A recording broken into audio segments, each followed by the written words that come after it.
কি ফোন এটা ওকে OnePlus OnePlus Nord C3 Lite 5G 256GB 8GB RAM দেখি unbox করতেছি দেখি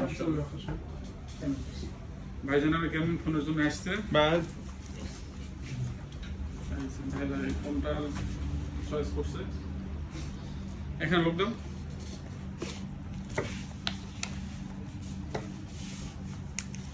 আমি ফোনের জন্য বেটার একটা ফোন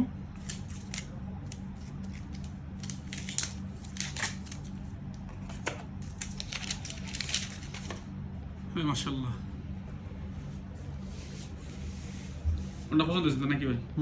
মাশাআল্লাহ সুন্দর একটা কভার সিলিকন কভার চয়েস করো এখানে অরিজিনাল সবকিছু ভিতরে আছে অরিজিনাল একটা চার্জার পাবেন এই যে ভাই ফাস্ট চার্জার অরিজিনাল